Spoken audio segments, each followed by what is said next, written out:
Hello, friends. Welcome back to the School of Self-Worth. I am your host, Nicole Song. Today, we get to talk about a topic that I get tons of questions about: how to respond with confidence at work. This is relevant to any high achieving woman, but it is especially important for Asian American women who struggle to own their voice and what they say in their job. So, I'm going to share some tools that have made a really huge difference for me and then also for my clients today. Before we get started, if you are an Asian American woman who wants to manifest a promotion in 60 days, working 20% fewer hours while also owning your authentic voice, DM me promotion at Nicole Song on Instagram. I've got something over there for you. Okay, friends, let's dig into today's conversation. So I had the great honor of seeing Connie Chung recently. If you didn't know, Connie has been on tour for her memoir, Connie. I actually got to see her in August at the Asian American Journalists Association, and I loved her so much that I could not wait till she was on her book tour. And I had already actually purchased tickets to her tour in Seattle, and I was super excited to get to hear her speak more because she is so powerful, funny, vulnerable. I mean, she just has all of these incredible qualities. And one thing I really noticed about her is the way she spoke around developing her confidence and how she really navigated being the only woman oftentimes. Like it was her and Barbara Walters, and then also being the only woman of color. And, Connie too, when you see her, she's tiny. She's like a tiny little person. And she really just kind of took on this attitude of the way to succeed is to just be like everybody else around me. So for those of you, if you don't know, I mean, I don't know how you couldn't know Connie, but just a little background, she was the anchor at CBS. She moved over to ABC. She has just been, for me in my childhood, like she was the only woman I saw on the screen who was Asian American growing up. And so I always was just like, oh, yeah, Connie, of course, you know Connie. If you haven't read the story in the New York Times about the generation Connie, it's about all of the Asian American women who are named Connie, essentially after Connie. And it's just so powerful. There's a video about Connie Chung meeting all these women named Connie, and she references it in her book. And it's really an incredible story. So if you haven't read that, I definitely recommend going to read that article. But the thing I really learned about Connie, she was in a different era, different generation where diversity was definitely not something that anybody prioritized beyond, hiring women essentially. And the way she decided to deal with this, and she had no mentors, right? Like her mentors were all men. And what she decided to do is she was like, I'm just going to act like the men. And so she just decided to be bawdier, louder, more obnoxious, make ridiculous jokes all the time, and march around like she belonged. And it's interesting to hear her talk about it because it totally worked. Like she shocked them. Like they just didn't even know what to make of her when she would tell like racy sex jokes, things like that. And she just would do it without worrying about what other people thought because she was so clear and so ambitious about her goals of what she wanted to do, which is, to anchor the CBS News, to be this really, she didn't, I think, intend to be a trailblazer, but she was really clear about what she wanted to do, which was to be out there on the news and in one of the most prestigious jobs in the news, which she had achieved. And if you really think about in the 80s when she was anchoring the news, I mean, that was when people really respected news anchors. Like that was when there were only a couple of sources of news. It was a totally different experience. And so I like to just give some context to it because it's not like today where people don't really pay as much attention to the anchors. We're getting news from all these different sources. Back then, like she was the authority. She was how you got information. And I really loved hearing her stories because it's like, wow, she just created confidence in herself. She did it by practice. I'm sure she didn't probably feel confident all the time, but she went into it all the time with just such a strong sense of herself and what she was trying to do. And I know for myself, I have had to do a ton of work around feeling confident, speaking in public, sharing my story, knowing who I am. And so I wanted to share a few things that have really helped me, especially because I totally fit into that stereotype of the quiet Asian girl. Like I really was that kid who literally never talked in class.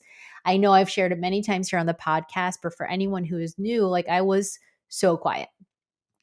I was so quiet all the way through college and through my first stage of my career as a journalist. I never spoke up in meetings. I never spoke up for myself. I never advocated. I mean, I did advocate for myself a little bit, but not nearly the way that I would now. And it really was so interesting because at the time, like I was just like, that's who I am. I really subscribed to that. I really believe that.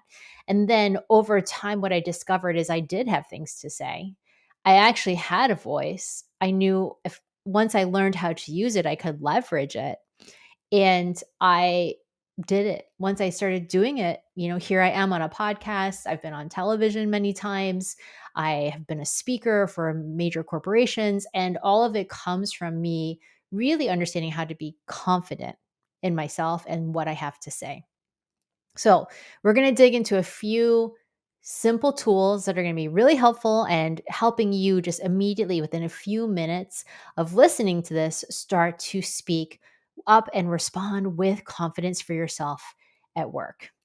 And it's always important to understand where you're starting from. Like if you are going to the grocery store, you have to know that you're starting from home or you're starting at a friend's house or you're starting, from a different store. You always have to know where you're beginning. And if you are beginning right now from a really quiet space, it's important to understand that and to own it. Or if you're somebody who's really loud, also important for you to understand and to own that. But what is your starting point? Identify it. What is it that's getting in the way of you having confidence advocating for yourself? And I also know this to be true for many of my Asian American clients and women is that one of the reasons we have trouble advocating for ourselves is because we grew up in families where that wasn't really what you were supposed to do. Like you're not taught that. You're taught to make sure everyone is good, that the collective is happy. And so advocating for yourself is kind of frowned upon. It's looked down upon, maybe even punished. So you might also not have learned it in the work at home. And then you live in America where they expect you to advocate for yourself all the time. So just know that I call it the cultural tug of war, but just know that that could be a big reason your starting place is different from other people who struggle to be confident advocating for themselves.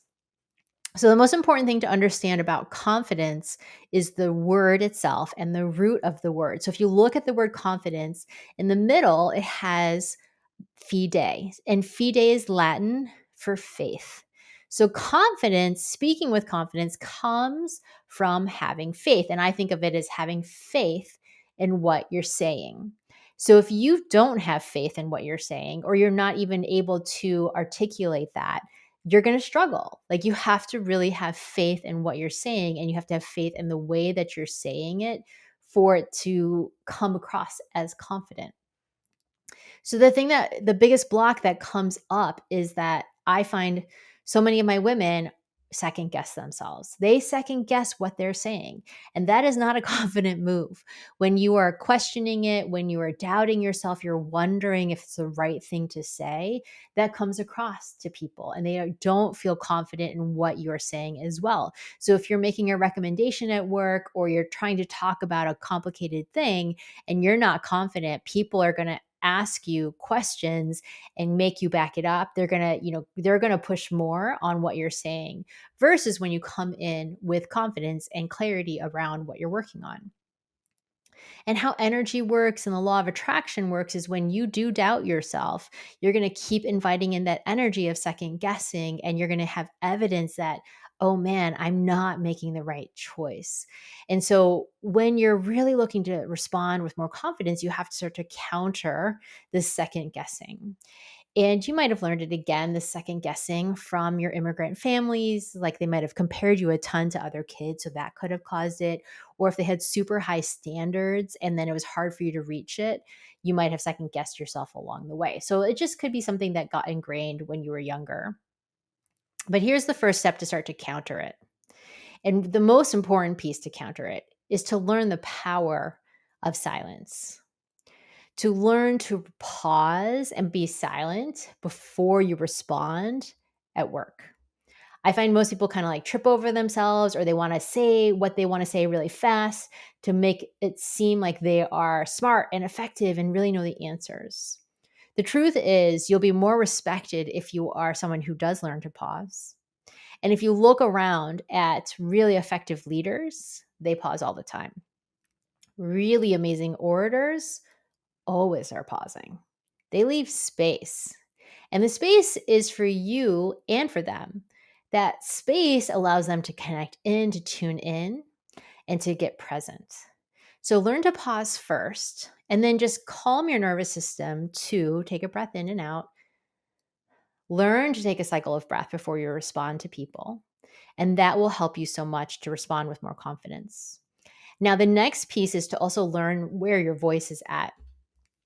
I learned this one when I was teaching yoga. So many people I knew, this was a practical thing, would speak from their throat and then they would lose their voice. And when they were teaching a lot, and really you have to learn to bring your voice down into your belly.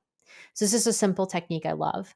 Say hum, and then notice if it's in your throat. So hum. If it starts in your throat, now you can go hum and then drop it. So you feel that vibration of your voice going down to your belly. Hum. And once you're down into the vibration of your belly, now you speak from there. This is such an impactful way of speaking in front of groups, and also important because it brings more authority into what you're saying when you speak with somebody. Like if I'm talking to you from my throat here, you can probably hear it like it sounds higher. I'm like, oh, I might be bringing in some more questioning tones in there. But when I bring my voice into my belly, you're like, oh, right, I can hear Nicole.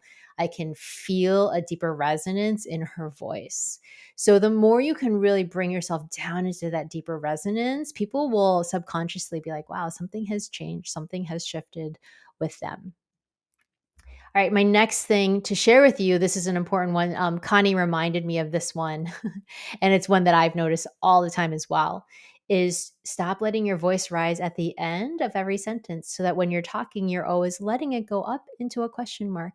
And then people start to wonder if maybe you don't know what you're talking about.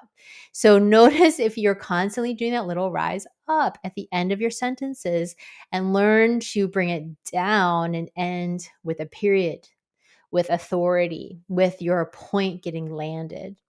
When you do this, it makes such a big difference. I really notice it. It makes you sound young when your voice is constantly going up. So get present, pay attention to how you're using your language, your voice as you're speaking to people. Okay, this leads me to the final piece of speaking with more confidence at work. This one is super important. Stop over explaining. I experience this all the time as well, that people are over explaining things that are actually quite simple.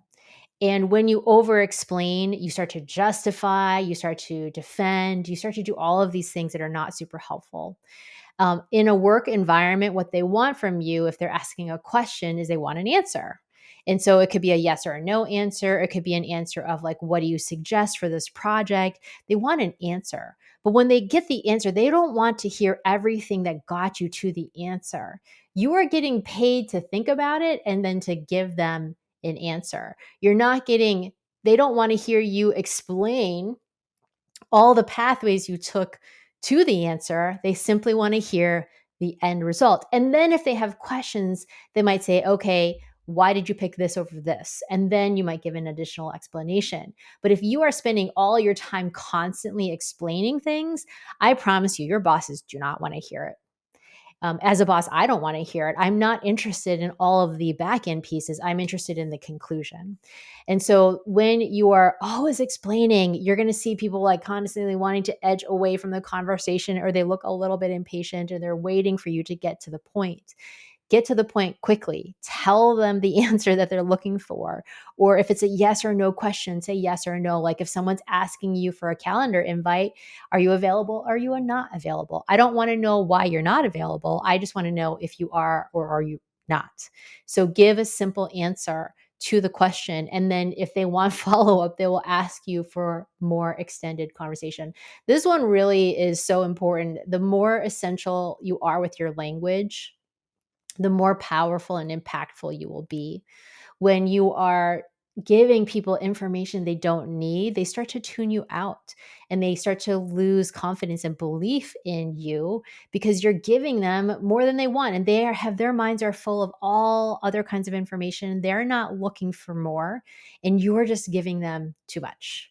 So learn to pause, learn to reel it in, and be really essential with your responses. And one more thing around this too, when you're over explaining, the other thing you're doing is you're basically giving your power away to people by asking them to approve of what you're saying and also asking for their approval and your reasoning for the conclusion you've made. So sometimes I feel like when people are telling me all about the calendar invite and they're telling me about when they are or not available, like I don't need you to justify to me your availability, just tell me your availability. So that's the last piece to remember is all of this is around where your power is. And when you are speaking high or questioning your voice or you're not pausing, those are all signs you are giving your power to the other person. And we want you to retain your power within yourself, because when you have power within yourself, that's when you speak and respond with deep confidence. All right. So if this resonates with you, please let me know. DM me on Instagram and let me know, or screenshot this and share it and tell people your insights, because I love to hear from you. I love to know what's landing with you. And before we go, if you are an Asian American woman who wants to manifest a promotion in 60 days and while working 20% fewer hours, DM me promotion on Instagram and let's chat. All right, friends, thank you so much for joining me today.